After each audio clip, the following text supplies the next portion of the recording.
사랑하는 성도 여러분, 꼭 은혜 받으시기를 바랍니다. 은혜를 사모하는 우리 가족의 모든 성도 다 될 수 있기를 바랍니다. 은혜 없이는 살아갈 수가 없어요.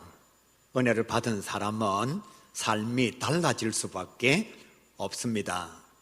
은혜를 받지 않으면 삶이 달라지지 않아요. 그러므로 하나님의 은혜를 풍성하게 받아서 달라진 삶을 영위하는 우리 모두가 다 될 수 있기를 간절히 바랍니다.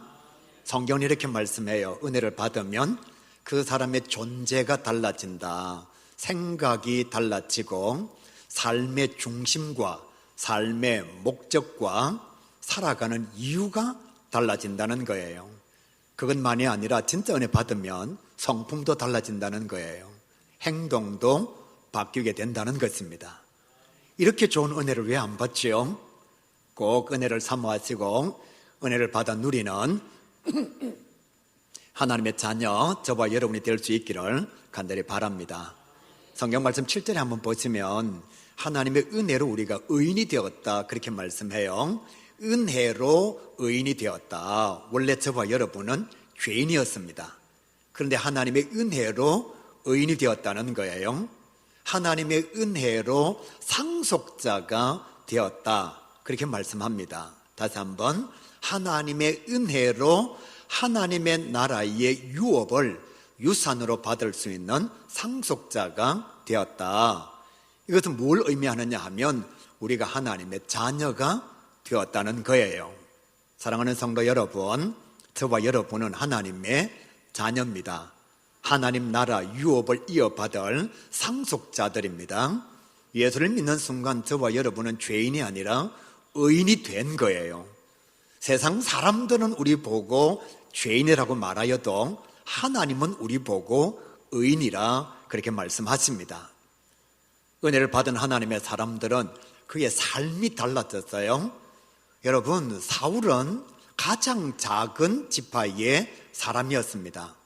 그러니까 왕이 될 수 있는 그런 족속이 아니었어요.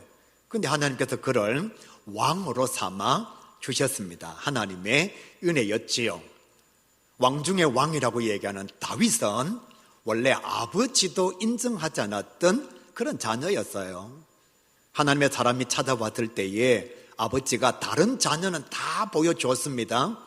왕이 될 까민가 싶어서. 그런데 끝까지 안 보여준 자가 누구냐? 다윗이에요. 그러니까 성경은 하나님의 은혜로 다윗이 왕이 되었다 그렇게 말씀하고 있습니다. 아모스 선지자는 이름도 없는 동네의 목동이었어요. 아모스라고 하는 하나님의 사람은 드고아라고 하는 아주 작은 동네, 이름도 잘 알지 못하는 그런 동네에서 양을 치는 목동이었는데 하나님께서 성령으로 그를 감동시키시니까 예언자가 되었고 선지자가 되었습니다.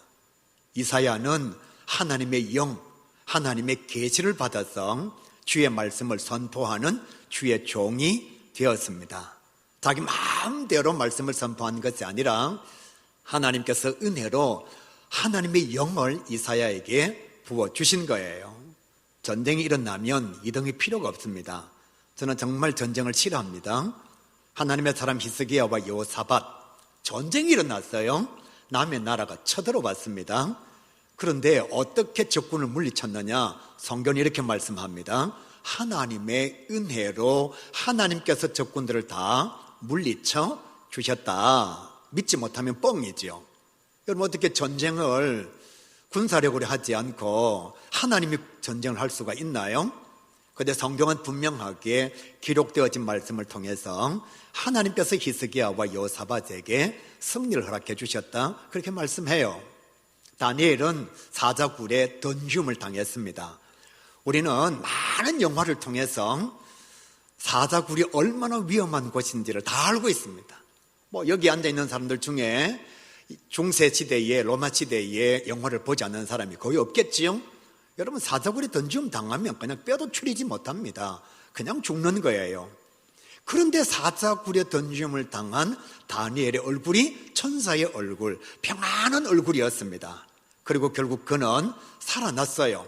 대적자들이 사자굴에 던짐을 당했을 때에는 땅에 떨어지기도 전에 사자들이 다 먹어치웠습니다. 하나님의 은혜로 다니엘이 살아난 거예요. 루디아라고 하는 여자가 있습니다.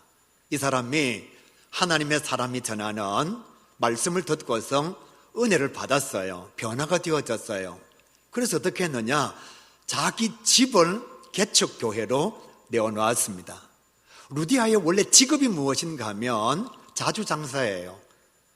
그러니까 5일장 돌아다니면서 보따리를 머리에 이고서 장사하는 사람, 앉아있는 분들 다 아시잖아요. 사업하는 사람, 장사하는 사람들의 목적은 이익입니다. 돈을 버는 거예요.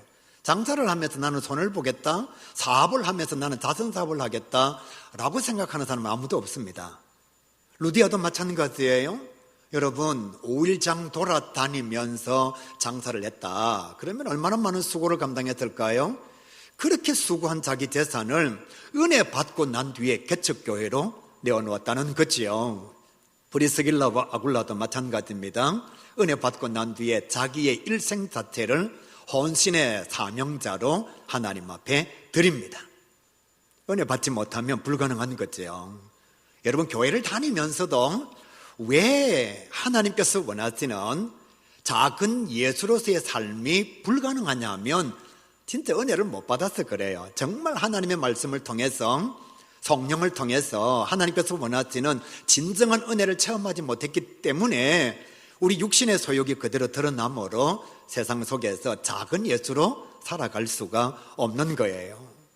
바나바와 실라는 일평생 동안 감사함으로 2인자의 삶을 살았습니다. 예전에 이런 광고가 있었어요. 이 더러운 세상 1등만 기억하는 그런 광고가 있었잖아요. 개그맨은 그것을 패러디해서 뭐라고 얘기했죠? 이 더러운 세상 1등만 기억한다고. 여러분, 2인자는 삶의 의미를 가질 수가 없어요. 그런데 진짜 하나님 만난 사람은 2인자로 살아가면서 너무나 행복한 거예요. 삶의 중심이 다르니까요. 삶의 목적이 다르니까요. 차인표라고 하는 배우가 있습니다. 인터뷰에 나와서 이렇게 말했습니다. 자기는 이류 배우라고 말해도 절대로 마음이 아프지 않다고. 다 최민식이 정도로 연기를 잘하고 다 송강호 정도로 연기를 잘하면 누가 조연하느냐고. 다 주연이 되면 어떻게 영화를 만들 수가 있겠느냐고. 자기가 배우가 된 이유는 잘 들으시길 바랍니다. 하나님께 영광 돌리기 위함이라는 거예요. 그러니까 1유로 하나님께 영광을 돌리나 2루로 하나님께 영광을 돌리나 자기 삶의 중심은 달라지지 않는다는 거예요. 그래서 지금도 자기는 너무 행복하대요. 배우로 살아가면서, 자선사업가로 살아가면서, 소설가로 살아가면서, 하나님 일꾼으로 살아가는 사람들은 다 1등하기를 원합니다. 그런데 2등 하면서도 행복하다는 거죠. 왜냐하면 삶의 중심이 1등하는 게 아니니까요. 하나님께 영광 돌리는 게 삶의 중심이요, 삶의 목적이요, 살아가는 이유니까. 그러니까 돈이 많아도 감사하고 돈이 적어도 감사하고 자기가 1등이 되어도 감사하고 2등이 되어도 감사한 거지요.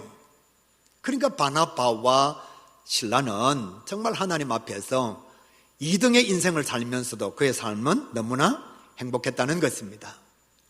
고린도후서 5장 15절 말씀에 이런 말씀이 있어요.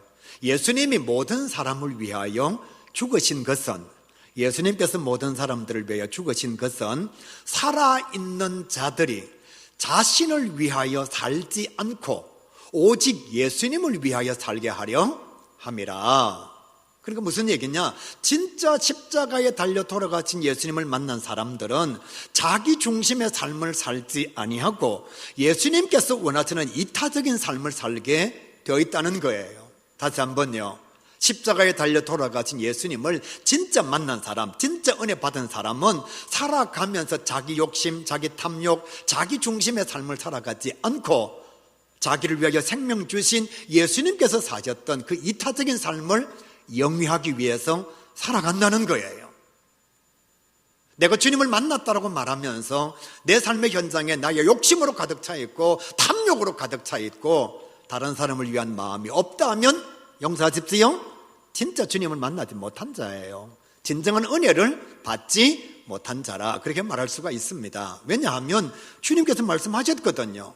예수님께서 왜 우리를 위해서 돌아가셨느냐, 예수님께서 왜 나를 위해서 십자가를 지셨느냐, 나를 위하여 살지 아니하고 예수님께서 나를 위해 생명을 지신 것처럼, 십자가를 지신 것처럼 우리로 하여금 다른 사람을 위하여 이타적 삶을 살게 하시기 위함이라. 그러니까 은혜 받았으면 이렇게 살아갈 수밖에 없는 거지요.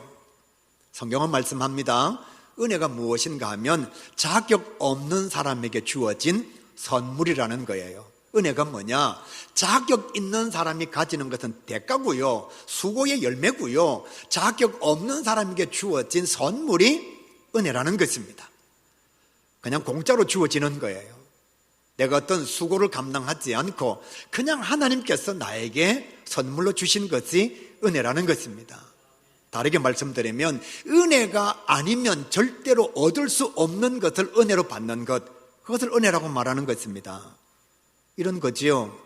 열심히 공부하면 공부 잘합니다. 안 해봐서 모릅니까? 열심히 공부하면 공부 잘합니다, 여러분. 책 열심히 읽으면 많이 압니다. 이건 노력의 대가예요. 이건 수고의 결과예요. 열심히 돈 벌면 부자 될 수 있습니다. 그죠? 근데 우리는 왜 부자가 안 됐을까요? 열심히 돈 벌고 열심히 애쓰고 돈 있는 곳에 내가 가 있고 어떻게 하든지 돈을 벌려고 애쓰고 수고하면 어느 정도의 돈은 벌 수가 있습니다. 그건 내 수고의 대가예요. 내 노력의 결과라 그렇게 말할 수가 있습니다. 아무리 노력해도 사람 빠지는 사람은 없습니다. 열심히 노력하면 살 빠져요. 대충 하니까 살이 안 빠지는 거지요. 혹시 여러분 식스팩 없는 사람 있나요? 운동 열심히 안 해서 그래요. 운동 열심히 하면 근육 생깁니다. 식스팩도 생겨요. 이것은 내 수고의 결과라는 것입니다. 이건 은혜가 아닌 거지요. 은혜는 자격 없는 나에게 주어진 하나님의 선물이라는 것입니다. 성경은 그것을 1만 달란트와 100데나리온 빚진 자의 비유를 통해서 우리에게 말씀해 주시고 있습니다. 어떤 사람이 100데나리온 빚을 졌어요. 이 100데나리온은 얼마냐 하면 하루 노동자의 품삯이 1데나리온입니다. 그러면 요즘식으로 얘기하면 10만 원에서 20만 원 정도가 되겠죠. 그럼 100데나리온은 노동자가 100일 동안 일한 품삯이에요. 우리 돈으로 1,000만 원 아니면 2천만 원 정도가 됩니다. 이건 여러분 내가 갚을 수 있어요. 갚을 수 없어요? 여러분 1,000만 원, 2천만 원은 열심히 노력하면 빚 갚을 수 있습니다. 우리에게 재능이 있고 달란트가 있고 어느 정도의 실력이 있으니까 열심히 수고하면 2천만 원 정도는 충분히 빚을 갚을 수가 있어요. 그런데 1만 달란트 빚졌다는 게 얼마냐 하면 6천만 데나리온, 6천만 데나리온. 우리식으로 계산하면 일당 10만 원이면 6조.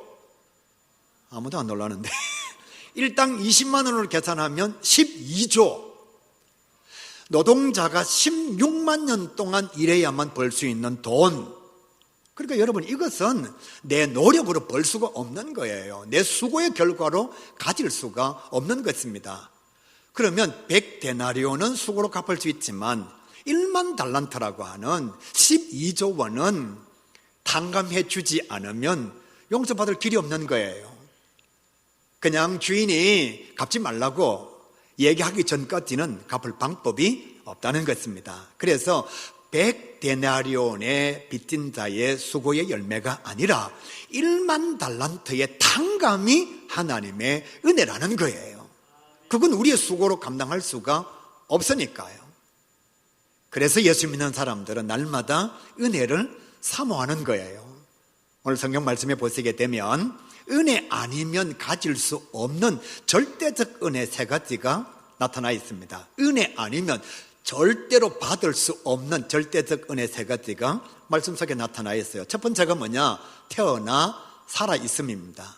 태어나 살아있는 것. 이게 하나님 절대적 은혜라는 거예요. 유교는 부모님이 나에게 생명을 주셨다고 얘기합니다. 부모님 날 낳으시고 그렇게 말씀하셨으니까. 그 다음에 과학은 우연하게 왔다라고 말합니다. 여러분 과학은 절대로 과학이 아니에요. 진화론은 신앙인입니다. 신앙요. 그러니까 우연하게 왔다는 걸 믿는 거예요. 자료도 없고 결과도 없습니다. 그냥 우연하게 왔다라고 믿는 게 진화론이에요. 우리 창조론은 무엇인가 하면 하나님께서 보내주셨다, 하나님께서 나에게 생명을 주셨다라고 믿는 것입니다. 코로나로 죽은 사람들이 1000만 명입니다. 근데 우리는 살아있어요. 그죠? 1년에 교통사고로 세상을 떠나는 사람이 지구상에 150만 명입니다. 여러분, 결코 적은 숫자가 아니에요. 그런데 지금 내가 여기에 살아있습니다. 쉽게 말씀드릴게요. 내가 태어나고 싶다고 태어날 수 있는 게 아닙니다. 내가 살아가고 싶다고 살아가는 게 아니에요. 정말 죄송하고 미안하지만 비행기 사고를 보십시오. 그분들 그 누구도 자기 자신이 그날 세상을 떠날 것이라고 생각 못했습니다. 살아있음이 내 마음대로 안 되는 거예요, 여러분. 내 몸인데 내 몸 안에 자라고 있는 암을 내가 몰라요. 그러니까 살아있으면요, 전적으로 은혜인 거예요. 여러분, 돈 많다고 내가 태어날 수가 있나요? 그렇지 않습니다. 죽음도 내 마음대로 되지 않고요, 살아있음도 내 마음대로 되지 않습니다. 그래서 태어나 지금 살아있음이 하나님의 은혜라는 거예요. 이건 하나님의 선물이 아니면 받을 수가 없으니까요. 저는 정말 믿습니다. 내가 이 세상에 온 것은 우연이 아니라 하나님께서 나를 목적 가지고 보내셨다는 것을 저는 정말 믿습니다. 저는 우연하게 오기 싫어요. 아무것도 없었는데 공간이 있고, 공간 속에 시간이 지나니까 뻥 터져가고 빅뱅이 일어나고, 그러다가 보니까 핵산과 단백질과 아미노산이 어떻게 저렇게 해가지고 세포가 만들어지고, 하나의 단세포가 다세포가 되고, 그게 아메바가 되고, 시간이 지나고 나니까 원생이가 되고, 그러는데 나 그거 믿기 싫어요. 내가 왜 그렇게 태어나야 됩니까? 아무 목적도 없이, 이유도 없이 그냥 이게 진화해서 내가 세상에 왔다? 저는 그거 받아들이기 싫어요. 그러니까 그걸 안 믿어요. 그럼 저는 뭘 믿느냐? 누군가가 나를 목적을 가지고 이 세상에 보내셨다. 저는 창조론을 믿는 거예요. 진화론도 신앙이고 창조론도 신앙입니다. 그래서 저는 살아있음이 하나님의 은혜라고 믿는 거예요. 그래서 하나님 앞에 날마다 감사하는 것입니다. 두 번째 은혜가 무엇인가 하면 구원받음이 하나님의 은혜입니다. 5절 말씀에 보시게 되면 구원은 우리의 행위가 아니라 하나님의 긍휼, 하나님의 사랑이라고 그렇게 말씀하고 있습니다. 내가 내 노력으로 구원받은 것이 아니라 하나님의 사랑으로 6절 말씀 예수님과 성령님의 은혜로 내가 구원을 받았다, 그렇게 말씀하는 거예요. 구원의 중요한 키워드는 세 가지입니다. 첫 번째가 죄사함입니다. 사랑하는 성도 여러분, 모든 종교의 진리가 진짜라고 믿어줄 때에, 불교도 맞고 유교도 맞고 기독교도 맞고 다 맞다고 믿어줄 때에 죄를 용서받을 수 있는 길은 두 가지가 있습니다. 하나는 내 업보를 내가 없애는 것. 내가 노력해서, 내가 고뇌하고, 내가 철환하고, 내가 나 자신의 마음을 다스려서 내 자신의 업보를 내가 없애가는 것. 이것 하나가 있고, 또 하나는 용서받는 것. 죄사함은 두 가지 방법밖에 없습니다. 내가 지은 죄는 내가 최선을 다해서 그 죄를 용서받든지 아니면 누군가가 용서해 주든지. 그래서 여러분, 여타의 종교는 너 자신의 죄를 네가 벗으라고 말합니다. 그런데 성경은 뭐라고 말씀하느냐? 하나님을 믿으면 죄가 없어진대요. 여러분, 왜 이 쉬운 방법을 놔두고 자꾸만 내 스스로 내 죄를 없애려고 하죠? 내 스스로 내 죄를 없앨 수가 있으면 죄 안 짓는 게 낫잖아요. 무슨 말인지 이해가 안 됩니까? 내가 내 죄를 없앨 정도의 능력이 있으면 처음부터 죄를 안 짓지요. 여러분, 나는 내 죄를 다 없앨 수 있을 만큼, 죄를 안 지을 만큼 능력이 없어요. 그러니까 오늘 내가 죄의 업을 없애도 또다시 죄를 범하는 거죠. 그런데 하나님께서 이렇게 말씀하십니다. 나를 믿으면 용서해 줄게. 둘 중에 하나입니다. 내가 없애서 없앨 수 있다고 믿든지, 아니면 믿으면 용서해 준다는 것을 믿든지. 근데 저와 여러분은 지금 이 죄사함이 하나님의 은혜라는 것이 믿어진다는 거예요. 저는 정말 예수 안 믿는 사람들을 무시하거나 폄하하는 것이 아닙니다. 왜 쉬운 방법이 있는데 계속해서 어려운 방법을 선택하느냐라고 하는 안타까움이에요. 안타까움요. 자기 자신이 자기 죄를 자꾸 없애려고 하는 거예요. 어떻게든 갚으려고 하는 거예요. 근데 이게 되냐 말이에요. 안 되는 거거든요. 그게 되면 처음부터 죄를 안 짓죠. 그래서 은혜가 필요한 겁니다. 누군가가 나의 죄를 용서해 줘야 되는 거죠. 그래서 구원의 첫 번째 키워드가 죄사함입니다. 두 번째가 무엇인가 하면 부활이에요. 사람은 죽으면 다 끝입니다. 정말입니다. 이렇게 믿는 사람이 한 종류. 뭐 죽으면 끝이기는 뭐가 끝이라 뭔가 있지 라고 믿는 사람이 한 종류. 여러분, 이것도 믿음입니다. 죽어봤어요? 우리 중에 아무도 죽어본 사람이 없습니다. 죽으면 끝이지. 그 믿음이에요. 끝이었으면 좋겠다라고 하는 소망이 믿음으로 나타나는 게 죽으면 아무것도 없어 라고 하는 말의 결론이에요. 자기가 안 죽어봤어요. 죽은 사람이 와서 나한테 죽으면 끝이야 라고 말해준 적도 없습니다. 끝이면 그 사람이 나에게 오지도 못해요. 또 하나가 무엇인가 하면 죽으면 끝이 아니라고 하는 것입니다. 그래서 유교는 좋은 곳을 간다라고 얘기합니다. 불교는 갔다가 다시 온다라고 얘기합니다. 기독교는 천국에 간다라고 말합니다. 저는 많은 장례식을 했습니다만은 지금까지 단 한 번도 제가 장례식 한 분이 살아난 적이 없습니다. 여러분, 살아났다고 해도 결국 사람은 죽습니다. 안 죽을 자신 있는 사람 손 들어보세요. 나는 절대로 안 죽는다. 여러분, 죽었다가 살아나도 죽습니다. 이것을 소생이라고 얘기합니다. 잠시 잠깐 살아있는 것, 이것을 소생이라고 그래요. 부활은 무엇인가 하면 살아났다가 다시 죽지 않는 것입니다. 여러분, 종교의 진리 가운데 다른 경전들을 한번 보시기를 바랍니다. 교주가 살아나서 다시 부활의 모습으로 하늘나라로 갔다. 그런 종교가 있는지 없는지 한번 살펴보시기를 바랍니다. 예수님은 부활하셨습니다. 소생하신 것이 아니라 부활하셨습니다. 그 예수님께서 우리에게 뭐라고 말씀하시느냐? 나를 믿는 너희도 부활할 것이다. 그렇게 말씀하고 있는 거예요. 그러니까 우리는 부활을 믿는 것입니다. 부활 경험 안 해봤어요. 부활한 자를 본 적도 없습니다. 우리는 부활을 믿는 거예요. 반대편에 있는 사람들은 부활을 못 믿는 것입니다. 세 번째, 구원의 키워드가 무엇인가 하면 영생입니다. 여러분, 모든 존재는 다 사라집니다. 그래서 성경은 이렇게 말씀해요. 한 번 죽는 것은 정한 이치다. 왜 모든 존재가 다 사라지느냐? 지구상에 사라지지 않는 것은 없습니다. 다 사라집니다. 왜 사라지느냐? 피조물이거든요. 누군가가 만든 존재거든요. 여러분, 철도 사라집니다. 수억만 년이 지나면 사라져요. 왜냐하면 누군가가 만든 것은 소멸되게 되어 있습니다. 부처님도 피조물이에요. 공자님도 피조물입니다. 그래서 사라진 거예요. 그런데 성경 속에 하나님은 창조주라고 말합니다. 알파와 오메라고 말해요. 처음부터 있었고 나중까지 있는 존재라고 말씀하십니다. 그러니까 영생은 누가 줄 수 있느냐? 영생하는 자가 영생을 줄 수가 있습니다. 여러분, 표정을 보니까 안 믿어지는 표정인데 이것이 구원받음이에요. 이게 우리에게 있으니 이것이 하나님의 은혜가 아니냐? 성경 그렇게 말씀하는. 세 번째로 우리에게 주어진 하나님의 은혜가 뭐냐? 믿음의 은혜입니다. 사랑하는 성도 여러분, 진짜 잘 들으시길 바랍니다. 구원은 믿음으로 옵니다. 예수님을 믿음으로. 믿음은 하나님의 선물입니다. 그러니까 구원과 믿음은 전적으로 하나님이 우리에게 선물로 주신 것입니다. 그래서 하나님의 은혜라고 말하는 거예요. 정말 놀라운 것은 대단히 똑똑한데도 성경이 안 믿어지는 사람이 있고, 별로 똑똑하지 않는데도 성경이 믿어지는 사람이 있고, 되게 가난한데도 성경이 안 믿어지는 사람이 있고, 엄청나게 부자고 웬만한 것을 다 알고 있는데도 이 진짜 허무맹랑한 사람이 죽었다가 살아났다, 물 위로 걸었다, 보리떡 5개 물고기 2물 5,000명을 먹였다, 이게 믿어지는 사람이 있고. 여러분, 제가 질문할게요.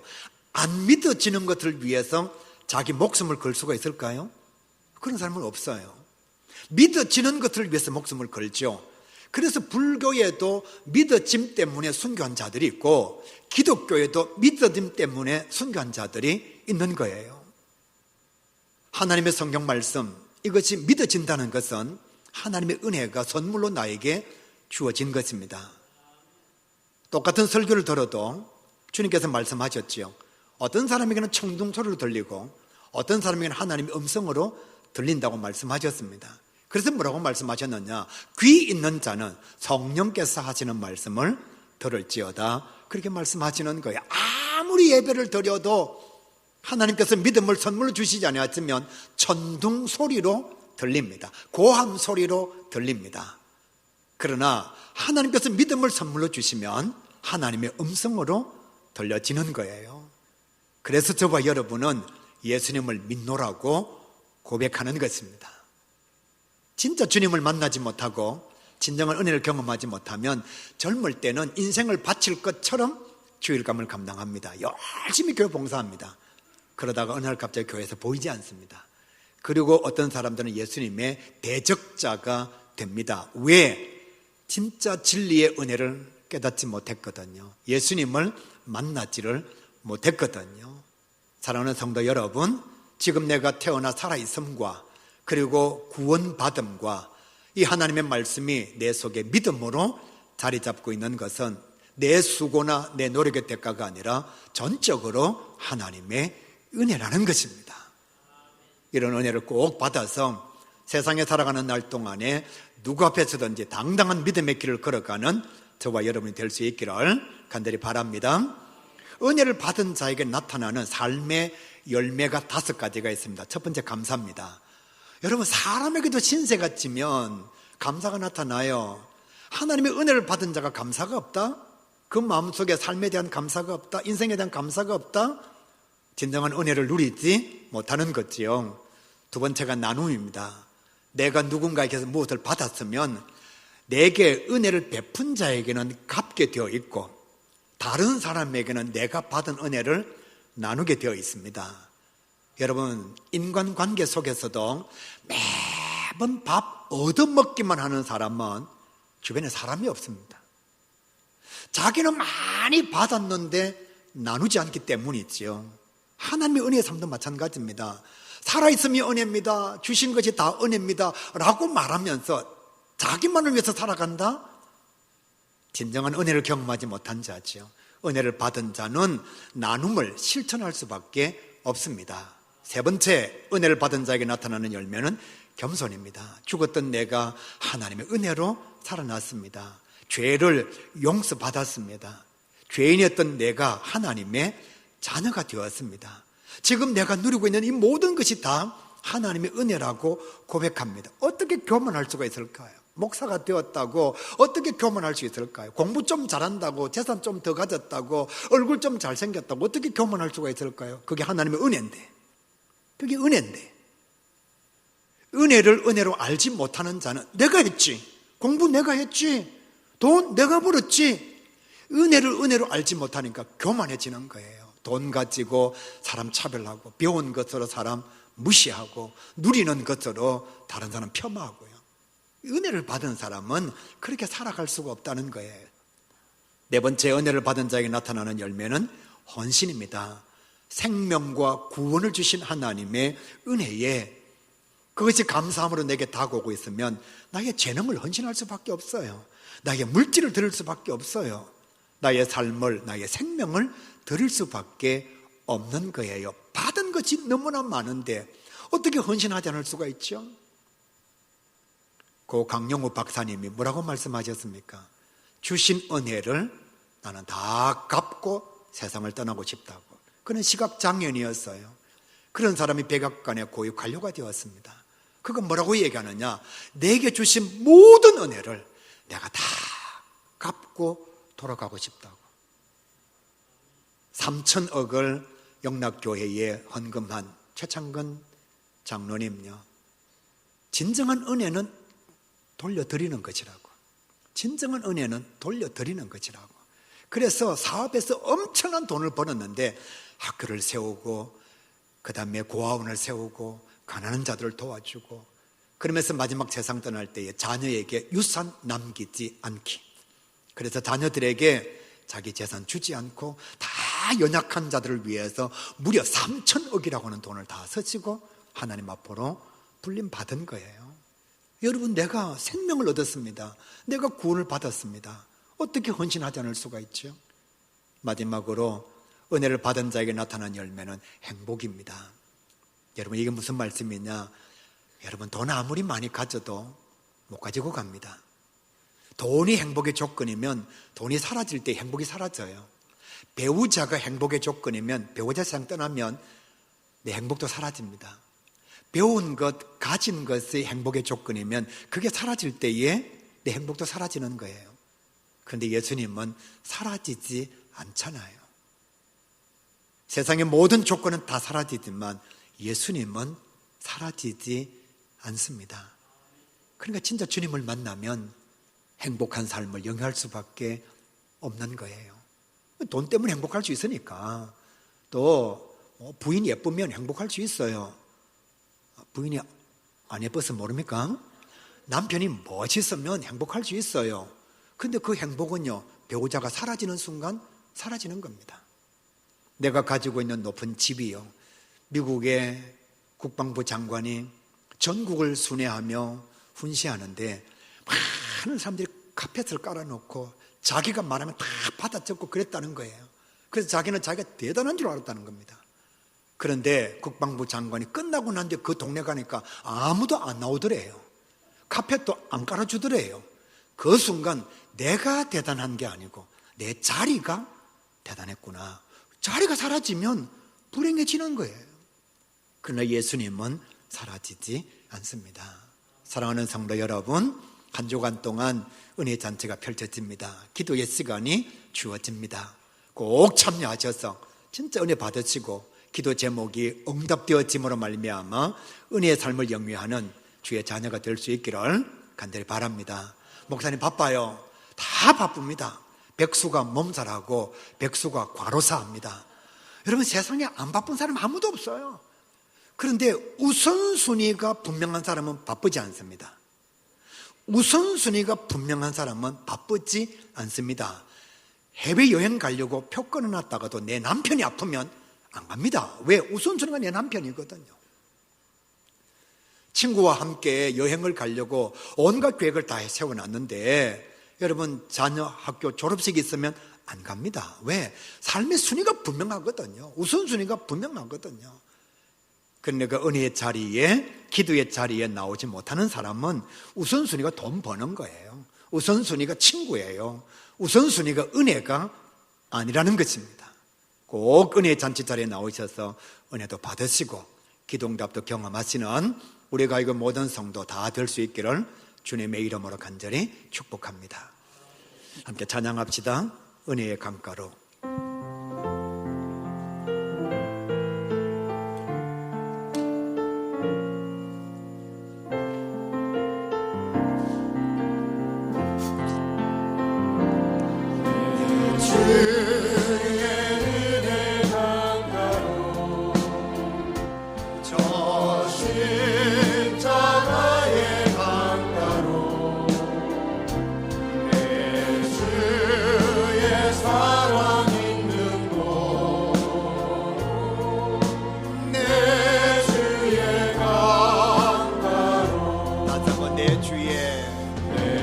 주의 은혜 강가로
사랑과 은혜가 충만하신 아버지 하나님, 주님 앞에 간절히 소원하고 기도합니다.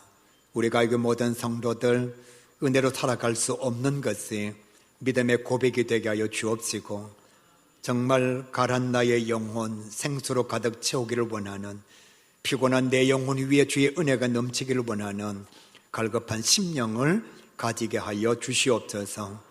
은혜 받는 자의 자리에 내가 있기를 원합니다. 기도의 능력을 경험하는 자의 자리에 내가 있기를 원합니다.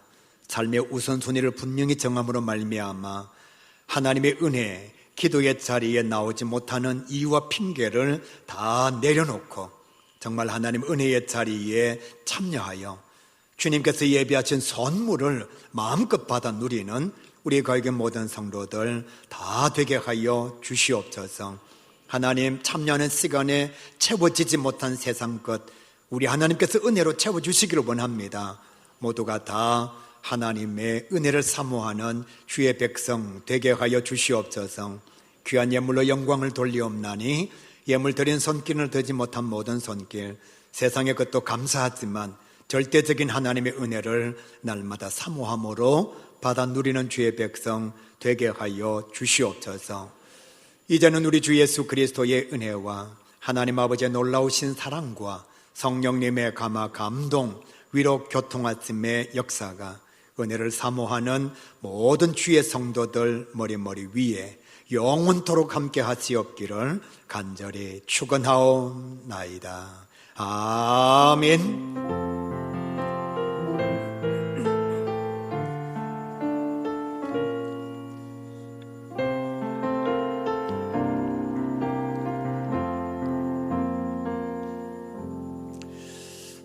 감사합니다. 교회 소식 전하겠습니다. 여러분, 주보에 한 가지만 광고를 전하겠습니다. 내일부터 금요일까지 은혜의 잔치가 있습니다.